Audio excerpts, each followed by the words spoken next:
Welcome back to my channel. Movie के शुरू होते ही हमें एक कार ड्राइवर दिखाया जाता है जिसकी गाड़ी से एक हिरन टकरा गई थी। उस वक्त उस हिरन को देखकर ऐसा लग रहा था कि जैसे वो मर गई हो, लेकिन उसके जाने के बाद वो हिरन अजीबोगरीब मूवमेंट करके उड़ जाती है और उसकी आंखें खौफनाक दिख रही थी। फिर एक आदमी को देखते हैं जो एक बहुत बड़ी फर्म का मैनेजर होता है। उसका नाम सीक वू था। कुछ अरसे पहले ही उसकी तलाक हो चुकी थी, जिसकी वजह से वो अपनी बेटी का ठीक से ख्याल भी नहीं रख पा रहा था। अगले दिन उसकी बेटी का बर्थडे था, लेकिन बर्थडे पर उसकी बेटी की ख्वाहिश थी कि वो उसकी मॉम से मुलाकात करवाए, जिसके लिए उसे बुसान जाना होगा, और वो अपनी बेटी की बात मान जाता है।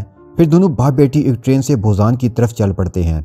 इस ट्रेन में और भी बहुत सारे लोग थे, जिनमें एक वर्किंग क्लास हस्बैंड सिंग वू और उसकी प्रेग्नेंट वाइफ सिंग जोंग, और उसके अलावा हाई स्कूल बास्केटबॉल टीम भी थी। जैसे ही ट्रेन का डोर ओपन होता है, एक लड़की वहां पर आती है जिसके पांव पर किसी के काटने का निशान था। देखते ही देखते वो लड़की एक ज़ुम्बी में बदल जाती है। ज़ुम्बी बनते ही वो लड़की ट्रेन की एक अटेंडेंट को काट लेती है। उसके काटते ही वो अटेंडेंट भी ज़ुम्बी में बदल जाती है और उसके साथ ही वो और लोगों को काटने लगते हैं और ये वायरस फैल जाता है और बहुत से लोग ज़ुम्बीज बनना शुरू हो जाते हैं। तो जो लोग बच जाते हैं वो पिछले इन्फेक्टेड लोगों के बॉक्स को छोड़कर सेफ बॉक्स में चले जाते हैं ताकि वो ज़ुम्बी से बच सकें। वो उस डब्बे में न्यूज़ पर देखते हैं कि ये ज़ुम्बी वायरस उनकी ट्रेन में ही नहीं बल्कि पूरे मुल्क में फैल चुका है और बहुत से लोग ज़ुम्बी में ट्रांसफॉर्म हो चुके हैं। जब ये ट्रेन एक स्टेशन पर रुकती है तो सभी पैसेंजर्स बाहर निकलकर शहर की तरफ जाने लगते हैं, लेकिन जब वो बाहर जाकर देखते हैं तो पता चलता है कि ये ज़ुम्बी इन्फेक्शन तो यहाँ पर पूरी तरह फैल चुका है। वो बहुत सारे ज़ुम्बीज उन पर अटैक कर देते हैं। इनसे बचने के लिए वो वापस ट्रेन की तरफ भागते हैं और ट्रेन में छुपने के लिए सब अलग अलग डब्बों में बैठ जाते हैं।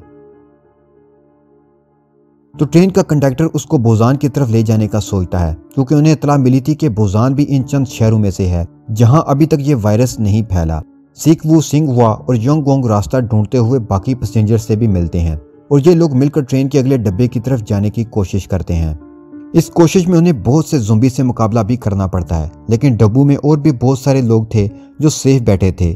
ये 6 लोग बड़ी मुश्किल से डब्बे तक पहुंचते हैं, लेकिन सेल्फी सीईओ उन्हें अंदर आने नहीं देता। उसे शक था कि ये लोग भी इन्फेक्टेड हो चुके हैं, इसलिए वो डब्बे के लोगों को भड़काता है, तो पैसेंजर्स उसकी बातों में आकर उन्हें अंदर आने नहीं देते। इस फाइट के दौरान सिंह और कामजिन खुद को इन ज़ुम्बीज के आगे सेक्रीफाइस कर देते हैं ताकि बाकी 4 इस मौका का फायदा उठाकर सेफ बॉक्स में जा सकें। इन चारों के अंदर आ जाने के बाद सीईओ इनको आइसोलेट कर देता है ताकि अगर ये लोग इन्फेक्टेड हैं तो बाकी लोग इनसे बच सकें।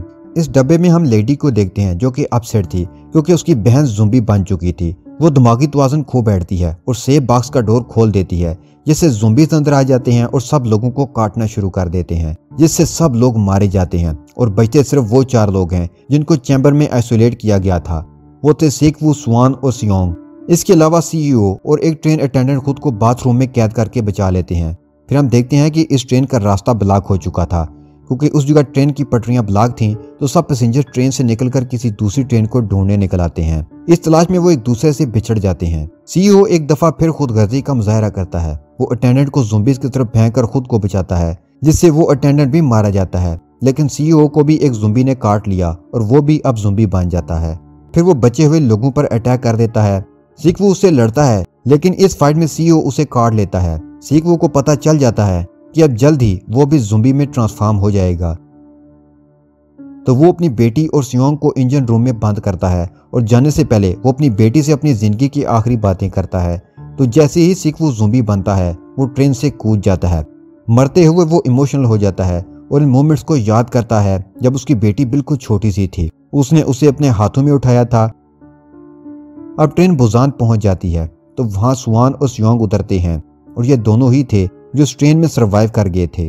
वो आगे की तरफ जाते हैं जहां कुछ सोल्जर्स थे। ये सोल्जर्स बॉर्डर को ज़ुम्बी से डिफेंड कर रहे थे। इन दोनों को देखकर वो समझते हैं कि शायद ये भी ज़ुम्बीज हैं। वो इन दोनों को शूट करने ही वाले होते हैं कि उन्हें स्वान के सॉन्ग की आवाज़ आती है, जिससे वो समझ जाते हैं कि ये ज़ुम्बी नहीं बल्कि रियल इंसान है। स्वान वही सॉन्ग गा रही थी जो वो हमेशा अपने फादर के लिए गाना चाहती थी, लेकिन आज अपने फादर की डेथ के बाद उन्हें याद करके वो गाना गा रही थी। और यहीं पर यह मूवी खत्म हो जाती है।